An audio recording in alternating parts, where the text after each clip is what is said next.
கடந்த ஆண்டு பாகிஸ்தானும் சவுதி அரேபியாவும் பரஸ்பர பாதுகாப்பு ஒப்பந்தத்தில் கையெழுத்திட்டது. இதனை தொடக்கமாக வைத்து சர்வதேச அளவில் இஸ்லாமிய நாட்டோ என்று விவரிக்கப்படும் ஒரு புதிய வியூக கூட்டணி உருவாகிறது என்று கூறப்பட்டது. இந்த பாதுகாப்பு கூட்டணியில் மற்ற மேற்காசிய மற்றும் தெற்காசிய நாடுகளையும் இணைப்பதில் பாகிஸ்தானும் சவுதி அரேபியாவும் ஆர்வம் காட்டி வருவதாக கடந்த பல மாதங்களாகவே தகவல்கள் வெளியாகி வந்தன. அமெரிக்கா ஈரான் போரால் வளைகுடா நாடுகளும் கடும் தாக்குதல்களுக்கு ஆளாகியுள்ளன. நாட்டின் உள்கட்டமைப்புகள் சேதமடைந்துள்ள நிலையில் ஹார்முஸ் மற்றும் செங்கடல் வழியாக நடைபெறும் வர்த்தக கப்பல் போக்குவரத்தும் சீர்குலைந்துள்ளது. இதன் விளைவாக பாதிப்புக்குள்ளான வளைகுடா நாடுகள் தங்களின் பாதுகாப்புக்கு முன்னுரிமை கொடுக்க தொடங்கியுள்ளன. இதற்காக நாட்டோ கூட்டணி போல ஒரு இஸ்லாமிய கூட்டணி அமைப்பதற்கான முன்னேற்பாடுகளும் விவாதங்களும் நீண்ட காலமாகவே நடந்து வந்துள்ளது.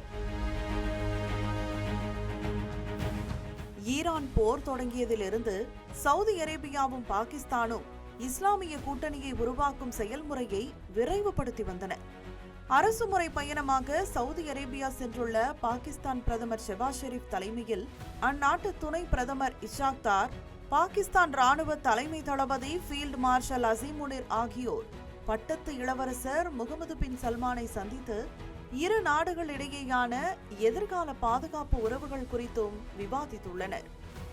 ஏற்கனவே செங்கடல் வழியாக சென்ற சவுதியின் கப்பலை ஹவுதிகள் தாக்கியதை அடுத்து சவுதியின் கடல் வழி பாதுகாப்புக்கு பாகிஸ்தான் உள்ளிட்ட 10க்கும் மேற்பட்ட நாடுகள் முயற்சி எடுத்து வருகின்றன. இந்நிலையில் பாகிஸ்தான் மற்றும் சவுதி அரேபியா முன்னெடுத்துள்ள பாதுகாப்பு கூட்டணியில் துருக்கியும் இணையும் என்று எதிர்பார்க்கப்படுகிறது. புதிய கூட்டணிக்கான அனைத்து அடிப்படை விதிமுறைகளும் முழுமையாக தயாரிக்கப்பட்டு பாகிஸ்தான், சவுதி மற்றும் துருக்கி தலைவர்களிடையே பரிமாறப்பட்டு ஒப்புக்கொள்ளப்பட்டுள்ளதாக துருக்கியின் மூத்த உளவுத்துறை அதிகாரி உறுதிப்படுத்தியுள்ளார்.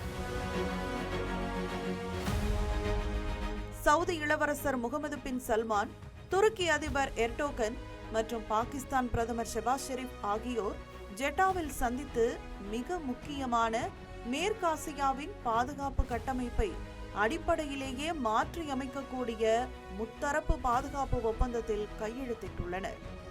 அதன்படி சவுதி அரேபியா நிதி உதவி வழங்கும் என்றும், பாகிஸ்தான் தனது அணுசக்தி மற்றும் பாலிஸ்டிக் ஏவுகணை திறன் மற்றும் மனித வளத்தை வழங்கும் என்றும், ராணுவ வல்லமை மற்றும் உள்நாட்டு பாதுகாப்பு தொழில்நுட்பத்தை துருக்கி வழங்கும் என்று முடிவு செய்யப்பட்டுள்ளதாக தகவல்கள் தெரிவிக்கின்றன.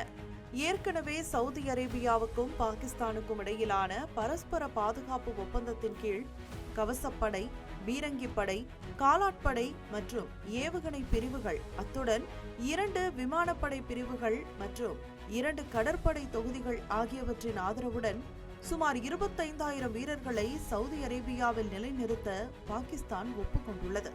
தனது சொந்த நலன்களுக்கும் இஸ்ரேலின் நலன்களுக்கும் மட்டுமே அமெரிக்கா முன்னுரிமை அளித்து வரும் நிலையில் சர்வதேச பாதுகாப்பு வியூகத்தை இந்த 3 நாடுகளும் உருவாக்கியுள்ளன.